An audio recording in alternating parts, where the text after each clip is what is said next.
आज के इस वीडियो में टीचिंग ऑफ सोशल साइंस में हम बात करने वाले हैं रोल प्ले मेथड की, जिसको भूमिका निर्वाह या निर्वहन विधि भी कहा जाता है। तो आज की इस वीडियो में हम जानेंगे कि टीचिंग ऑफ सोशल साइंस में रोल प्ले मेथड के थ्रू किस तरह से बच्चों को पढ़ा सकते हैं।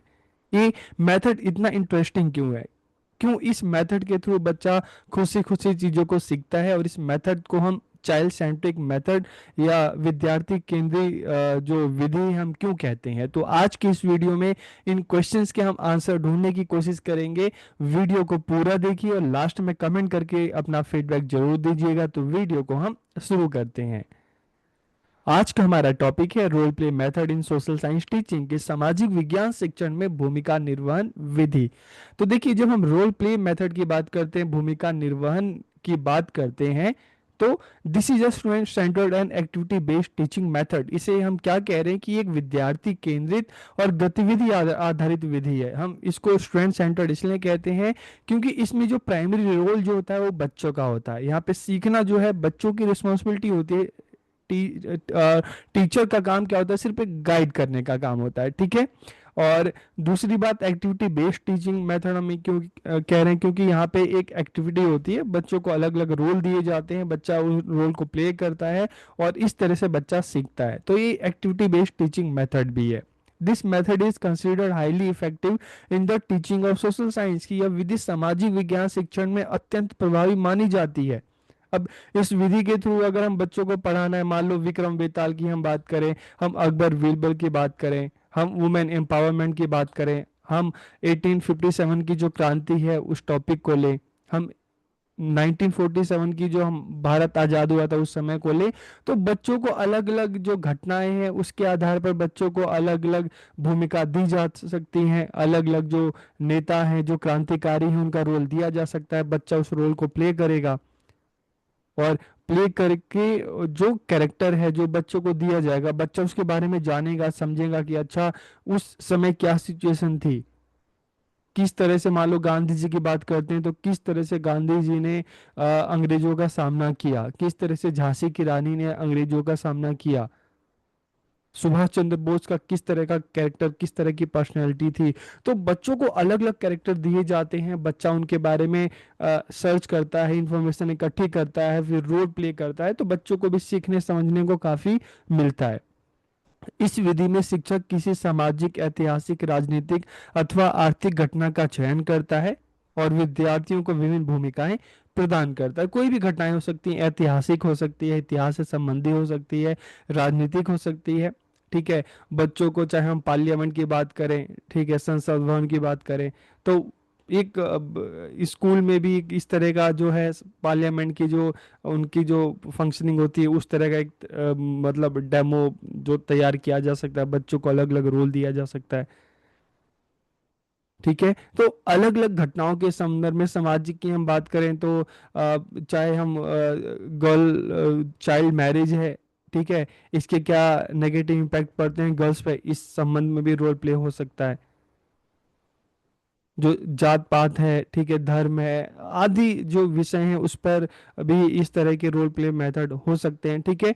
तो इस विधि में शिक्षक क्या करता है, सामाजिक, ऐतिहासिक, राजनीतिक, आर्थिक घटना का चयन करता है और विद्यार्थियों को अलग अलग भूमिकाएं प्रदान करता है। अब बच्चों को जब अलग अलग रोल मिल जाते हैं तो स्टूडेंट क्या करते हैं, स्टूडेंट उन अलग अलग जो रोल को है उसको प्ले करते हैं। और after the performance the entire class discusses and analysis the incident की, अभिनय के पश्चात पूरी कक्षा उस घटना पे, उस विषय पर चर्चा और विश्लेषण करती है कि बच्चों ने क्या सीखा, अलग अलग जो रोल मिले तो उस रोल में क्या सीखा, आपने क्या समझा, और लास्ट में फिर ओवरऑल एक इवैल्यूएशन किया जाता है। तो through this student learn by experiencing it themselves की, इसमें क्या है कि विद्यार्थी खुद करके सीखते हैं, ठीक है। The foster this foster the development of social behaviour, communication skill and empathy की, इससे सामाजिक व्यवहार, संप्रेक्षण कौशल तथा सहानुभूति का विकास होता है, ठीक है। तो यहाँ पे हम देखते हैं कि बच्चा खुद से करके सीख रहा है, एक एक्टिविटी हो रही है क्लास में, तो इसके लिए हम इसको एक्टिविटी बेस्ड भी कह रहे हैं।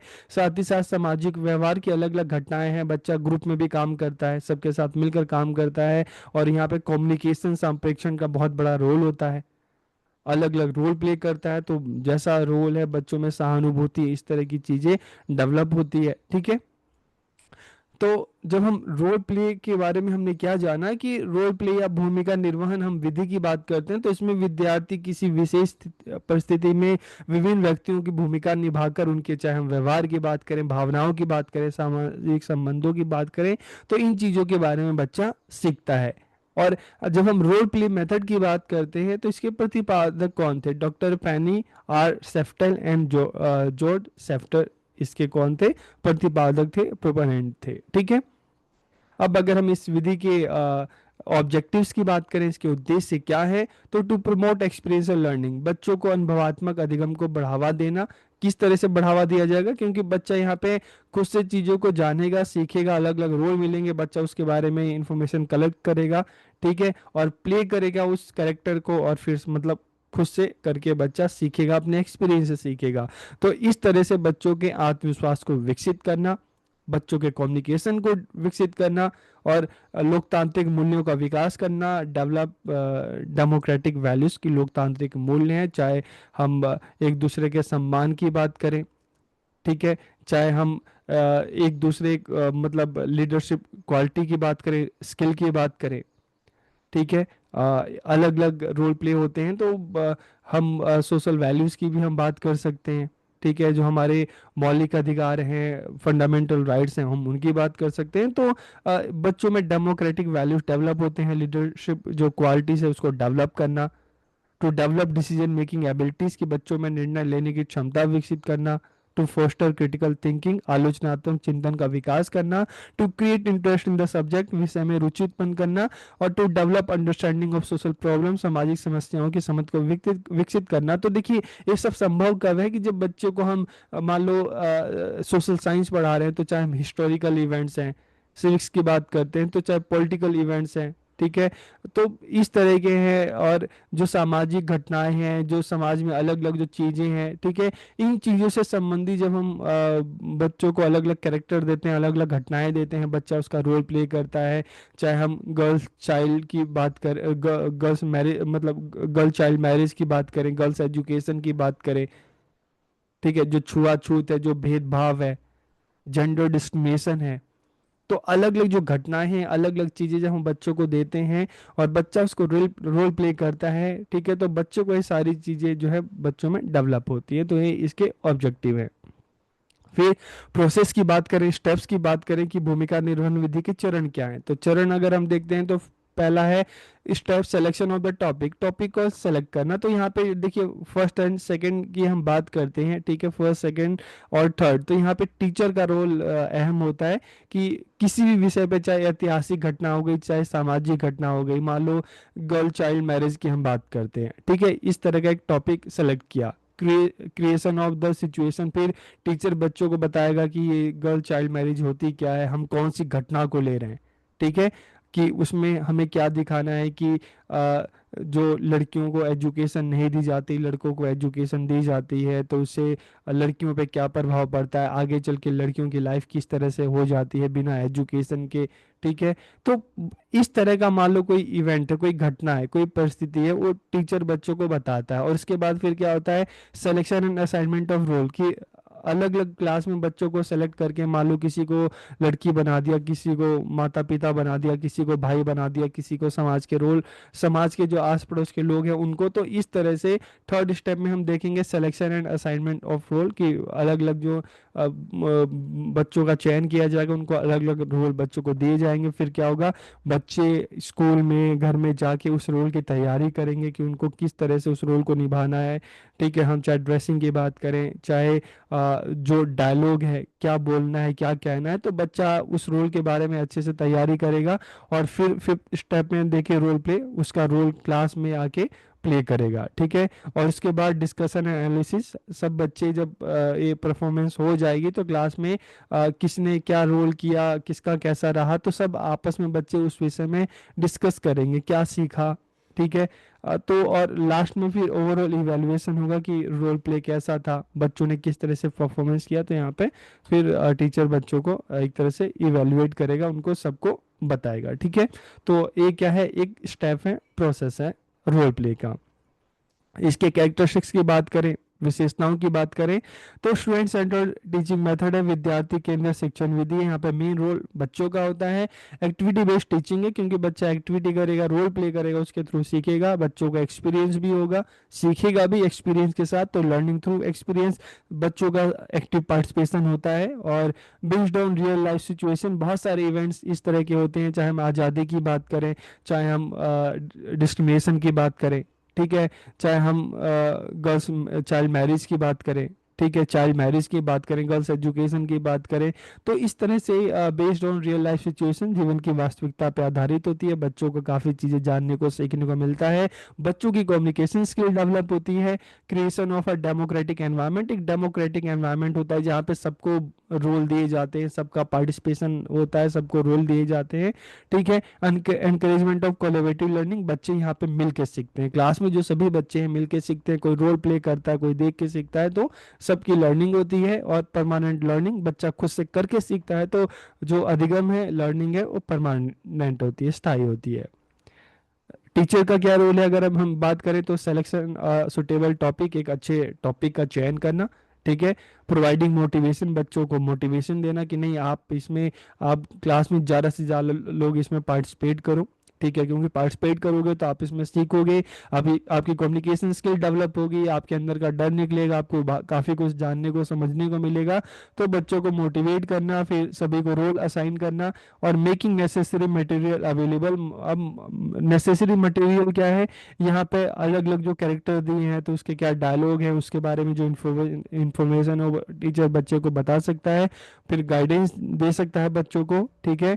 और कंडक्टिंग द डिस्कशन, जब इस तरह का जब इवेंट हो जाता है, तो फिर एक डिस्कशन, चर्चा का संचालन करना है, जहाँ पे सभी बच्चे बात करेंगे कि उन्होंने क्या सीखा, किस तरह से अपनी तैयारी की, ठीक है, कि जो कैरेक्टर अपनाया, उस कैरेक्टर से बच्चों ने क्या सीखा। लास्ट में एक इवैल्यूएशन होता है, जहाँ पे किस तरह का जो प्रोग्राम रहा उसके बारे में बात की जाती है। स्टूडेंट का क्या रोल है, विद्यार्थियों की भूमिका की बात करें तो अंडरस्टैंडिंग द रोल, जो भी उनको रोल असाइनमेंट, मतलब जो भी रोल असाइन किया है, उस रोल को समझना, ठीक है। चाहे हम बीरबल की बात करें, अकबर की बात करें, किसी गर्ल्स की बात करें, बॉयज की बात करें, किसी क्रांतिकारी की बात करें, जो भी रोल बच्चों को दिया गया उसको समझना, उसके बारे में जानकारी एकत्रित करना, संवाद जो डायलॉग है उसको तैयार करना, एक्टिंग करना, और साथ ही साथ collaborating with in the group, की समूह में सहयोग करना। और उससे संबंधित जब बाद में क्लास में चर्चा हो, डिस्कशन हो, तो चर्चा में भाग लेना, अपने विचार प्रस्तुत करना, दूसरों को भी बताना, प्रेजेंटिंग द कंक्लूजन, लास्ट में निष्कर्ष प्रस्तुत करना कि ओवरऑल क्या सीखा, किस तरह का इवेंट रहा, उनका अपना क्या एक्सपीरियंस, तो इस चीजें, इस पर बात करनी है, ठीक है। मेरिट्स एंड डिमेरिट्स की बात करें, गुण दोष की बात करें, तो स्टूडेंट पार्टिसिपेशन, मेरिट्स में सभी बच्चों की भागीदारी होती है, बच्चों का विषय में रुचि उत्पन्न होता है, एक्सपीरियंशियल लर्निंग होती है, आत्मविश्वास में वृद्धि होती है, डेवलपमेंट ऑफ लीडरशिप क्वालिटी, नेतृत्व क्षमता का विकास होता है, कम्युनिकेशन स्किल बेहतर होती है, और टीम स्पिरिट जो है वो डेवलप होती है, लर्निंग परमानेंट होती है, lasting learning, development of critical thinking, आलोचनात्मक चिंतन का बच्चों में विकास होता है। और अगर डिमेरिट्स की बात करें तो इसकी तैयारी में समय बहुत लगता है, बड़ी कक्षाओं में कठिन है। मान लो किसी कक्षा में, या तो हम बड़े लेवल की बात करें, ठीक है, तो वहाँ पे हम देखते हैं तो थोड़ा सा मुश्किल होता है, क्योंकि छोटी कक्षाओं में तो, अगर मान लो प्राइमरी की हम बात करें, अपर प्राइमरी तक की बात करें, 8 तक की हम बात करें, तो यहाँ पे तो ठीक है। लेकिन जब बड़ी कक्षाओं की बात करें तो बच्चे उतने कंफर्टेबल नहीं होते, और साथ ही साथ अगर क्लास में नंबर ऑफ स्टूडेंट भी काफ़ी ज़्यादा हो तो डिसिप्लिन की भी प्रॉब्लम होती है। तो it is difficult in large class. Large class चाहे हम बड़ी क्लास की बात करें, ठीक है, 11th 12th की बात करते हैं, 10th की बात करते हैं, या जिन क्लासेस में नंबर ऑफ स्टूडेंट ज़्यादा होते हैं, दोनों की अगर हम बात करें तो वहाँ पे थोड़ा सा मुश्किल हो जाता है। सभी विद्यार्थी अपने में सहज नहीं होते, बिल्कुल सही बात है, बहुत सारे शाइब बच्चे होते हैं, उनको एक्टिंग, हर कोई हर चीज़ में बेहतर नहीं हो सकता, तो इसलिए बहुत सारे विद्यार्थी अभिनय में सहज नहीं होते। क्लास में डिसिप्लिन को मेन करना चैलेंजिंग हो सकता है, और संसाधनों की आवश्यकता पड़ती है, चाहे हम किसी कैरेक्टर की बात करें, ठीक है, बच्चों को अलग अलग कैरेक्टर हम देते हैं, तो उसके लिए भी तो आपको बुक्स चाहिए, उसके लिए भी तो आपको मटेरियल चाहिए, और बच्चा रोल प्ले करेगा तो उसके लिए भी तो प्रॉपर जो एक ड्रेसिंग होनी चाहिए, तो इट मे रिक्वायर रिसोर्सेज। तो इस तरह से आज की इस वीडियो में हमने रोल प्ले मेथड की बात की। तो वीडियो आपको कैसा लगा कमेंट करके जरूर बताइएगा। आप सबका बहुत बहुत धन्यवाद।